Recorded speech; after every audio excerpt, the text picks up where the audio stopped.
Hello दोस्तों, transport अड्डा में आपका स्वागत है। आज की डेट है 3 सितंबर 2020 और आज की जो ट्रांसपोर्ट न्यूज़ है दोस्तों, उड़ीसा में अब बिना परमिट के चल रहे दूसरे राज्य के वाहनों पर अब रोक लगेगी दोस्तों, ऐसा सरकार का आदेश आया है। तो आइए जानते हैं क्या है पूरी खबर। तो दोस्तों, उड़ीसा सरकार ने आरटीओ को टैक्स और वैध परमिट के भुगतान के बिना उड़ीसा में अन्य राज्यों के वाणिज्यिक वाहन यानी कि यात्री बस है या फिर मालगाड़ी है, उनके खिलाफ बुधवार से एक विशेष अभियान शुरू करने का निर्देश दिया है। राज्य सरकार ने हाल ही में वाणिज्यिक वाहनों पर सीमा कर को माफ़ कर दिया था, जो लॉकडाउन के दौरान दूसरे राज्यों से हजारों फंसे हुए प्रवासी मजदूरों और लोगों को वापस ला रहे थे।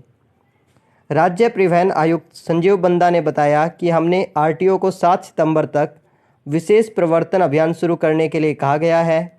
आरटीओ को विशेष रूप से जुर्माना लगाने, अभियोजन रिपोर्ट भेजने और उड़ीसा में पाए गए अन्य राज्यों के वाणिज्यिक वाहनों यानी कि कमर्शियल व्हीकल जो है दूसरे स्टेट के उड़ीसा के अंदर बिना परमिट के अगर पाती है तो कर का भुगतान न करने पर जब्त करने का आदेश उन गाड़ियों को दे दिया गया है। और दोस्तों आगे उन्होंने कहा कि अन्य राज्यों के वाणिज्यिक वाहनों को सीमा कर का भुगतान करने के लिए आरटीओ का दौरा करने की आवश्यकता नहीं है। वे ऑनलाइन सुचारू रूप से सेवा का लाभ उठा सकते हैं।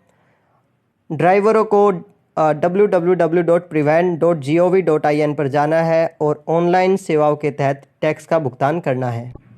और दोस्तों, एक आरटीओ अधिकारी ने बताया कि अप्रैल मई में जो लॉकडाउन अवधि थी उसमें हमारी सरकार द्वारा घोषित कर छूट का फ़ायदा दिया जा चुका है, क्योंकि अब लॉकडाउन ख़त्म हो गया है और अंतर्राज्यीय वाहनों की आवाजाही भी सामान्य हो गई है दोस्तों, तो उन्हें हमारे राज्य में प्रवेश करने के लिए सीमा कर का भुगतान करना चाहिए। तो दोस्तों, परिवहन विभाग ने कहा कि उन्होंने हाल ही में अन्य राज्यों के कई कमर्शियल व्हीकल को बिना सीमा शुल्क के भुगतान के बिना राज्य में घुसते हुए देखा है। राज्य के परिवहन मंत्री पद्मनाभ बेहरा ने कहा कि राज्य सरकार ने मंगलवार से अपने सितंबर के रोड मैप के तहत लॉकडाउन और शटडाउन प्रतिबंधों को हटा दिया है।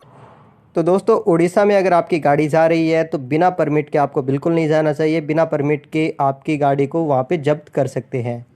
तो दोस्तों, ऐसी और न्यूज़ अपडेट से जुड़े रहने के लिए, ट्रांसपोर्ट न्यूज़ से जुड़े रहने के लिए मेरे चैनल ट्रांसपोर्ट अड्डा को सब्सक्राइब कर ले। Thank you for watching and supporting transport अड्डा।